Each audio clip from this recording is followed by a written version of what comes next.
Listen to these words. You, ma'am, have overstepped a line that is not your domain. I am not your subject. I am the man who keeps you free.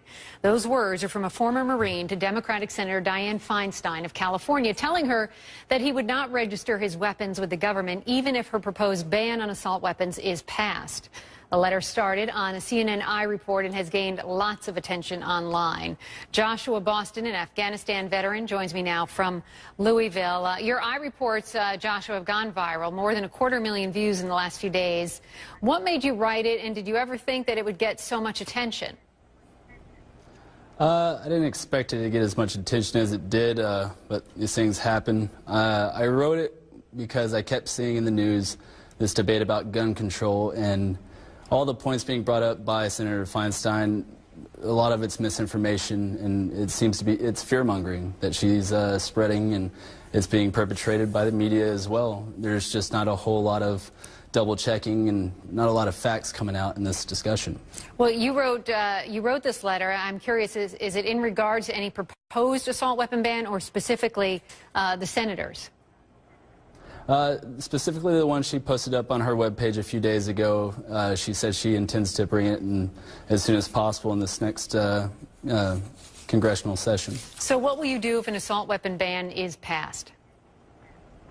Well, I'm not going to be registering, and precedent's already been set by David Gregory, who apparently doesn't have to abide by the laws of Washington, D.C., so why should I have to abide by we don't know that. There was some miscommunication there, apparently, but what will you do then? You won't register, and what do you think might happen to you? Well, I mean, whatever happens, happens, but I have a right granted to me by the Second Amendment in our Bill of Rights, and it says shall not be infringed. Most, if not all, assault weapon bans are looking towards the future. They're not retroactive. Now, according to Feinstein, her bill will ban the sale, the transfer, the importation, and the possession, not retroactively, but prospectively. It will ban the same for big clips, drums, or strips of more than 10 bullets. And in response to your letter, I want to read the statement that the senator released.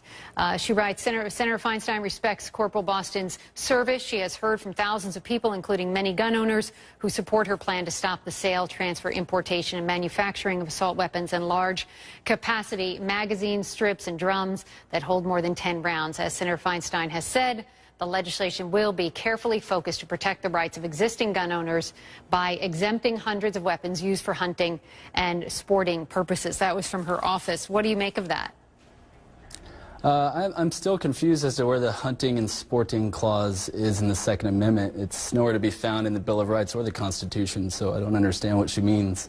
So when you look at those things that happen, like the shooting in Newtown or the shooting in Aurora, Colorado, you don't think that there should be any change to the law?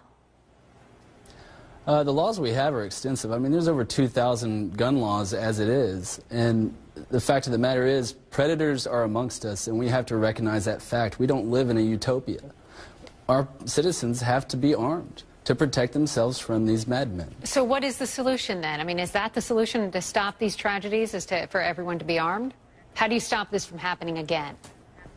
Not for everyone, but it certainly ups the probability of successfully stopping a shooter before you have 20 dead, 30 dead. Joshua Boston. People will choose or whether or not. Go on. People will choose whether or not to carry if they want to. I've made that choice, as have hundreds of thousands of other Americans. And should we unfortunately ever find ourselves in a situation to protect others in our lives, we will. But the law is the law if it becomes law and you're just willing to break it. Unconstitutional laws aren't laws. Okay. I'll leave it at that. Joshua Boston, thank you very much. And do keep us posted on what comes of your letter. I will. Thank you, Randy. Unconstitutional laws aren't laws. Unconstitutional laws aren't laws. Unconstitutional laws aren't laws.